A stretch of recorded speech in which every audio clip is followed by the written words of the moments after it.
You got your green shirt ready to wear tonight? Oh, it's in the locker. It's in the locker. All right, guys, let's get it started. Who wants to go first? Go ahead. JB, just can you update us on what's doing contract wise with you? And just do you feel like you're gonna be able to get something done before the start of the year? I don't know. I'm really all I've been focused on is what I can control right now. Just me preparing myself for the season and have my agents in the front office deal with that. But out of my control right now. I don't even want to think about it. Just want to focus on me and the team. I think it's fair to say you had a really good regular season and it didn't play up to that standard in the playoffs. What did you learn from that playoff experience? Learned a lot. My first playoff experience, learned the ups and downs in the playoffs that can happen like that. So not just with me individually, but like being up 2-0 and then being up 3-2 and then still getting the job done. So yeah, I learned that nothing's finished until it's finished. Job's not finished until it's done. So for me individually, it's had me all summer. It's something I've been thinking about since June 6th. So Eddie, go ahead. Just wondering about your frame of mind now going into this season with a new coach, a coach who was a legendary point guard, and what you can learn from that. And then have you had a haircut since the play? I've had a haircut. I haven't cut my hair off. Yeah, I'm excited. I think J Kid's gonna be great for us. Like you said, an amazing player. A lot of good reviews from past players that he's coached. So something I'm really excited about. Something I can learn from him, especially him playing the point guard position as well as he did. Definitely gonna pick his brain. I'm excited to go. I'm excited to get after it, and can't wait to see what the season holds. Mark, go ahead. Jalen, Mark, Paul, Mavs TV, good to see you as always.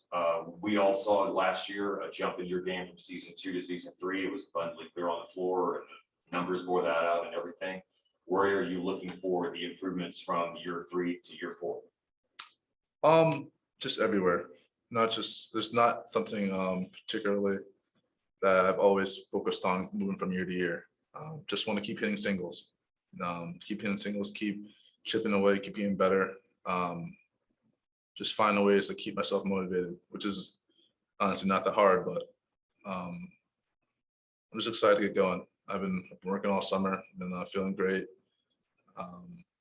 Had a healthy summer, so not just focusing on my shoulder, but focusing on just me and how I can get better. And watching what I've done last year to this year is going to be very interesting, and how I can improve in many different ways.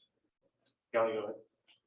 Lupe and Casey have been up there talking about how they notice kind of a difference in communication, whether that's just, the new staff reaching out more or just feeling like there's more of a two-way street. In what ways have you noticed it, whether it was them reaching out to you or since you've been back in Dallas? Yeah, it's they've been great. We've been talking.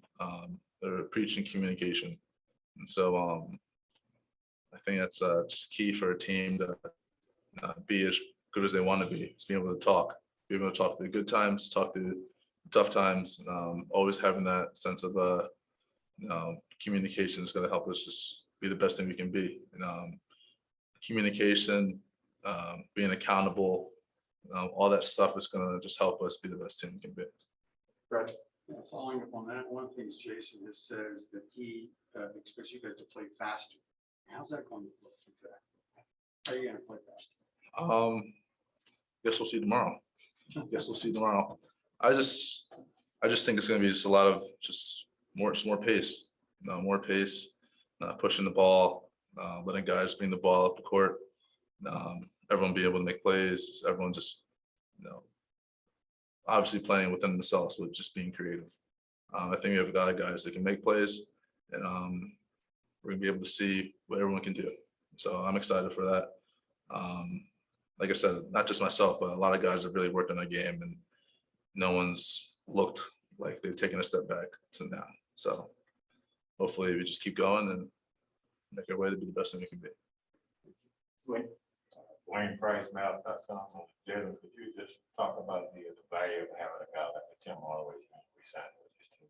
Yeah, it's big time. Tim is, he's great.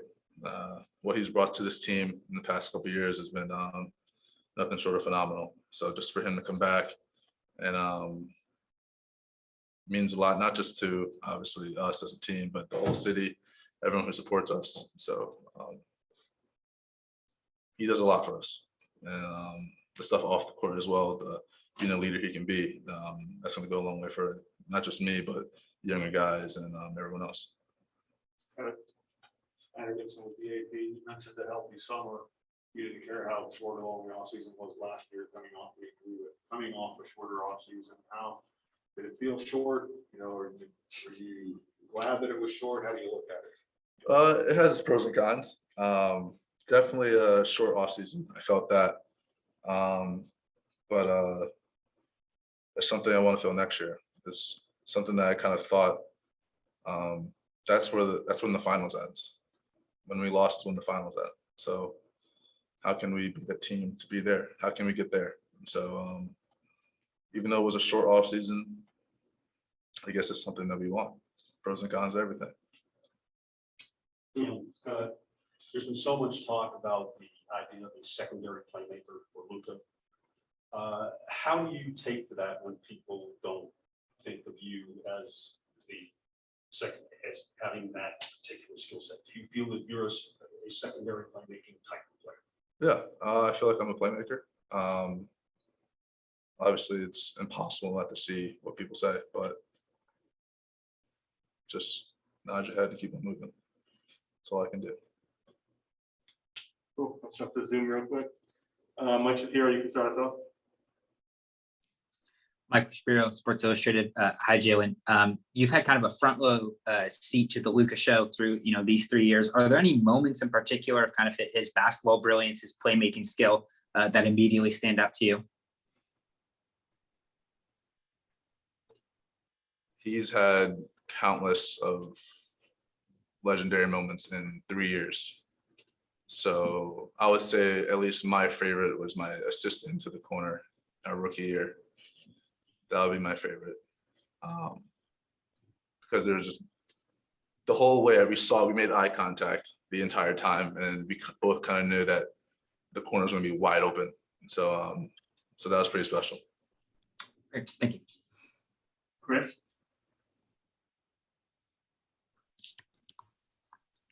Chris Henderson, chendo.com. So Jalen, you played against Frank Ntilikina. Can you talk about what he's going to bring to this team? Because you faced him quite often. And also, Philly fan, obviously, what's your prediction on tonight's game? Putting you on the spot. Well, I'm really excited to have Frank. Frank, just getting to know him off the court a little bit just within his past couple of days. He's been a great guy. I feel he's gonna be a great teammate for us. So I'm really excited about that. He obviously can bring a lot to the basketball court. He can play make, he can defend, he can do a lot of things. And most importantly, I can just sense that he's a great teammate. And that's before the season even starts. So I can sense that. And tonight, I don't know. I have no words. I have no words. Sounds like they're going to lose. Sounds like they're going to lose, right? Oh, I didn't say that. I just keep my thoughts to myself. Kevin Gray? Kevin Gray, 105 through the fan. JB, good to see you.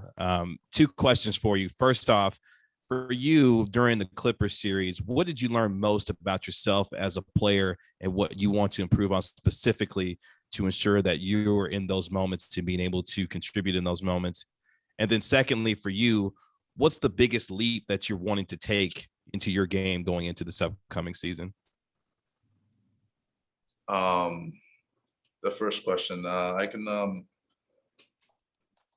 really believe that just myself, everything comes from your confidence. Everything comes from your work ethic.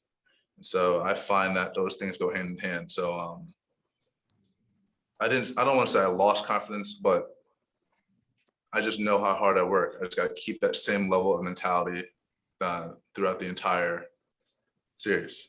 Throughout the entire, whenever I'm on the court, that has to be my mindset. And so I've always preached that. And I think, going forward, there's little things I can make changes to that can really just help me, not just during the playoffs, but just in my game in general. And taking a leap to year 3, and from year 3 to year 4, I just consistency. I think that's always been my biggest thing. Is how consistent can I be? How can I play at the same level all the time? And I'm just going to keep trying to strive for that, even though it may be difficult to reach that level of perfection, but that's always will be my drive to stay as consistent as I can be. All right, got a couple more. Valencia. Valencia King with Real Talk Sports. Hey, Jalen, I hope you're doing well. Thank you for taking the time. You have a motto that goes, the magic is in the work. What is it like for you to see people take on that motto, not just athletes, people all with different backgrounds, take on that motto and apply it to their lives to achieve their goals as well? Yeah, that is, it's always been my mindset. Always been, you gotta thank Sandra and Rick Brunson for that.